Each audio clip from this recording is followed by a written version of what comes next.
요즘 배당 투자에서 정말 많이 언급되는 상품이 있습니다. 바로 커버드 콜 ETF인데요. 매달 높은 분배금을 받을 수 있고, 최근에는 높은 분배금을 지급하면서도 주가 상승에 어느 정도 참여하려는 상품들이 등장하면서 투자자들의 관심이 굉장히 높아졌습니다. 그런데 여기서 문제가 하나 있습니다. 똑같이 커버드 콜 ETF라고 해도 상품마다 성격이 완전히 다르다는 겁니다.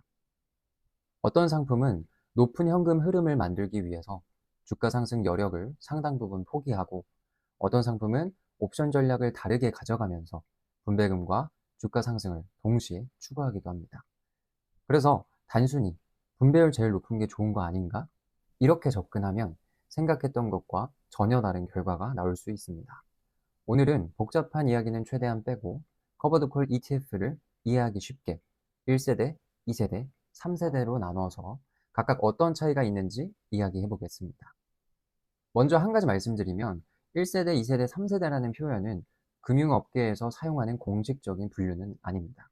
오늘 영상에서는 옵션을 어떤 방식으로 활용하는지, 그리고 주가 상승 여력을 얼마나 남겨두는지, 이 두 가지를 중심으로 이해하기 쉽게 세 가지 유형으로 나눠보겠습니다. 먼저 1세대입니다. 대표적인 상품으로는 QYLD와 XYLD가 있습니다. QYLD는 나스닥 100, XYLD는 S&P 500을 기반으로 투자하면서 동시에 콜옵션을 매도해 옵션 프리미엄을 받는 구조입니다. 이 상품들은 포트폴리오의 명목가치 대부분을 대상으로 콜옵션을 매도하는 전형적인 풀 커버드 콜 전략을 사용합니다. 쉽게 말하면 주가가 크게 상승했을 때 얻을 수 있는 수익의 일부를 포기하는 대신에 옵션 프리미엄을 적극적으로 받아 현금 흐름을 만드는 구조입니다. 그래서 매달 생활비처럼 꾸준한 현금 흐름이 필요한 투자자 입장에서는 매력적으로 보일 수 있습니다.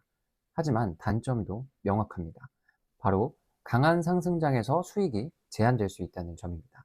예를 들어 나스닥이 크게 상승한다고 해도 QYLD처럼 콜옵션을 적극적으로 매도하는 상품은 그 상승분을 전부 따라가기가 어렵습니다.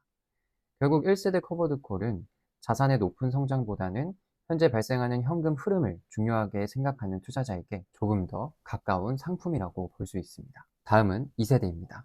대표적인 상품으로는 제피와 잽큐가 있습니다. 제피는 미국 대형주 중심의 비교적 방어적인 주식 포트폴리오를 운용하고, 잽큐는 기술주와 성장주 비중이 높은 나스닥100 성격의 포트폴리오를 가지고 있습니다. 그리고 여기에 별도의 옵션 전략을 결합해서 추가적인 인컴을 만들어냅니다. 특히 제피와 잽큐는 ELN을 활용한 옵션 오버레이 전략을 사용한다는 특징이 있습니다. 여기서 1세대와 중요한 차이가 생깁니다. 1세대가 높은 현금 흐름을 위해 상승 여력을 상당 부분 포기하는 구조에 가깝다면, 2세대는 분배금도 받으면서 주가 상승에도 어느 정도 참여해보자 라는 방향으로 변화합니다. 즉, 주식 포트폴리오의 상승 가능성을 남겨두면서 옵션을 통해 추가적인 인컴을 만들어내는 겁니다. 특히 제피의 경우에는 단순히 높은 분배금만 추구하는 것이 아니라 시장보다 낮은 변동성을 추구한다는 것도 중요한 특징입니다. 그래서 2세대는 인컴 플러스 변동성 관리 플러스 상승 참여, 이 세 가지 사이에서 균형을 잡으려는 상품이라고 이해하시면 쉽습니다. 마지막으로 최근 많은 관심을 받고 있는 것이 바로 3세대 커버드 콜입니다. 대표적으로는 SPYI와 QQQI가 있습니다.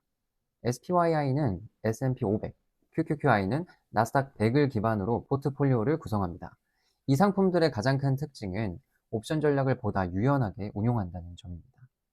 단순히 정해진 비율의 콜옵션을 기계적으로 계속 매도하는 방식에서 벗어나서 시장 상황에 따라 옵션의 행사 가격이나 옵션 커버 비중 등을 조절하면서 옵션 인컴을 만들어냅니다. 쉽게 말해서 높은 월 분배금 플러스 상승 참여, 이 두 가지를 최대한 함께 가져가려는 겁니다. 사실 커버드 콜의 가장 큰 단점은 예전부터 똑같았습니다. 주가가 많이 상승하면 그 상승분을 온전히 가져가기 어렵다는 것이죠. 최근에 커버드콜 상품들은 바로 이 부분을 개선하려고 합니다. 높은 인컴을 추구하면서도 강한 상승장이 왔을 때 기초자산의 상승을 최대한 따라갈 수 있도록 옵션 전략을 보다 유연하게 운용하는 겁니다. 물론 여기서 꼭 기억하셔야 할 게 있습니다. 높은 분배금과 주가 상승 100% 따라가는 이 두 가지를 동시에 보장해주는 상품은 존재하지 않습니다.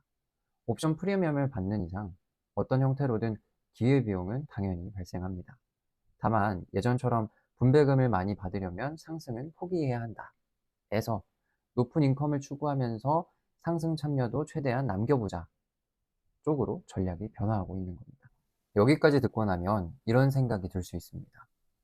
야, 그럼 그냥 3세대 사면 되는 거 아닌가? 그런데 꼭 그렇지는 않습니다. 최근 나오고 있는 3세대 커버드 콜 ETF는 기존 상품들의 단점을 개선하려고 만들어진 것은 맞습니다. 하지만 그렇다고 해서 무조건 기존 상품보다 좋은 투자라고 단정할 수는 없습니다. 오랫동안 운용되면서 여러 시장을 경험한 상품이 있는 반면에 QQQI 같은 비교적 최근에 출시된 상품들은 아직 장기간의 시장을 경험한 데이터가 부족합니다. 또한 전략이 복잡하고 유연해질수록 운용사의 옵션 전략과 운용 능력도 더 중요해질 수 있습니다. 결국 커버드콜 투자에서 중요한 것은 몇 세대 상품을 사느냐가 아니라 내가 이 투자에서 무엇을 원하는지입니다.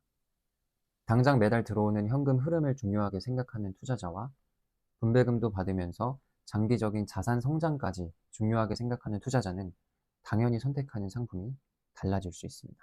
그리고 여기서 한 가지 더 짚고 넘어가야 하는 게 커버드콜을 하락장 방어 상품이라고 생각하는 경우도 있는데요. 정확히 말하면 하락을 막아주는 상품은 아닙니다.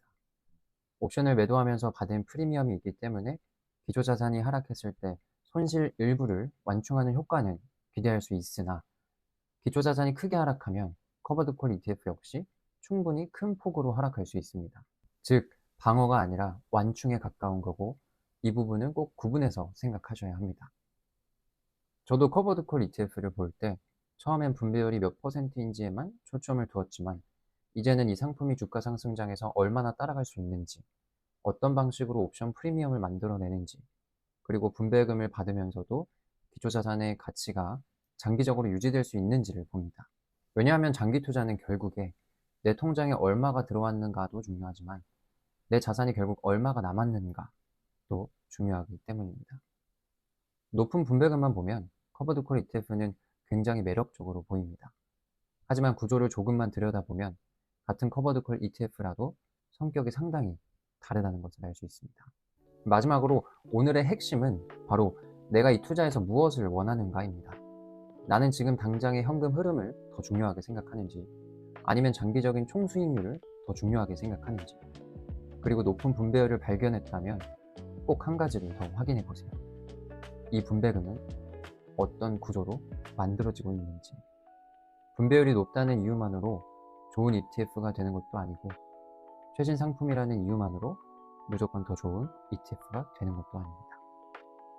결국 중요한 것은 분배금과 주가를 함께 본 총수익률 그리고 내가 원하는 투자 목적에 맞는 상품을 선택하는 것입니다. 오늘도 영상 봐주셔서 감사합니다.